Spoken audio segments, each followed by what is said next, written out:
ever seen a patient go from barely able to shuffle across the room to power walking in spandex with hand weights like she's training for the Olympics? Yeah, that happened to me. I'm a rheumatologist. Let's call me Dr. Michael Carter for this story. Back in 2017, I had this patient, Patricia, mid-40s, long history of lupus, got rear-ended at a stoplight a few weeks before she first showed up in my clinic. When she rolled in, she looked like she'd been assembled from every orthopedic aisle at CVS. Soft cervical collar, bilateral wrist splints, elbow sleeves, knee braces, forearm crutches, the whole please feel sorry for me starter pack. She could barely make it from the waiting room to the exam room without dramatic pauses and tiny little penguin steps. Pain 10 out of 10. Couldn't lift her arms above shoulder height. Couldn't grip a pen, blah, blah, blah.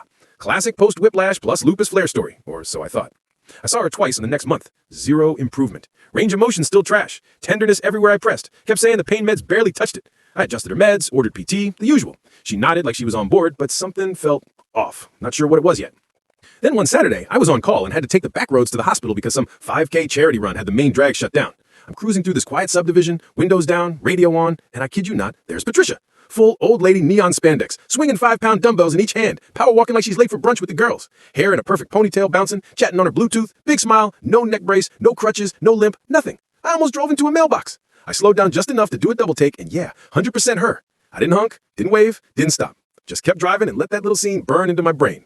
Monday rolls around, Patricia shows up again, back in full crippled cosplay, shuffling in with the crutches, wincing with every step. Same song and dance. I'm sitting there taking notes, poker face on, thinking, lady, I literally watched you speed walk 3 days ago.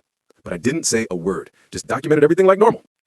3 weeks later, I get a fat envelope in the mail, subpoena for deposition. Plaintiff's attorney wanted my records and my expert opinion on permanent impairment for her personal injury lawsuit against the poor guy who tapped her bumper. Suddenly, everything clicked. The dramatic presentation, the zero progress, the Oscar-worthy performance, it was all for the settlement check.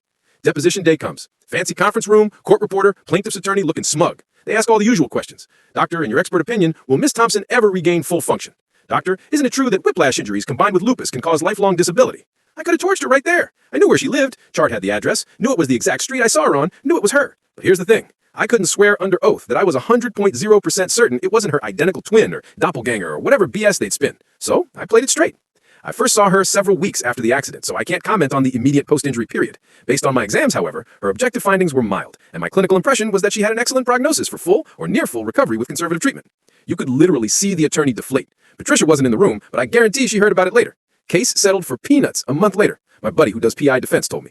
Look, I'm not naive. Half the people filing lawsuits exaggerate. Defense lawyers expect it, plaintiff lawyers coach it, judges roll their eyes at it. But Patricia? She couldn't even keep the act going on a random Saturday when no one was watching. That's next level commitment to the grift until you get caught by the one doctor who happens to drive through your neighborhood. Moral of the story? If you're going to fake being crippled for a lawsuit, at least don't go full Richard Simmons in your own front yard. Doctors of Reddit, or anyone who's dealt with insurance, WC, or PI patients, what's the wildest I caught you moment you've ever had? Drop your stories below and upvote the best ones. I need to know I'm not alone in this circus.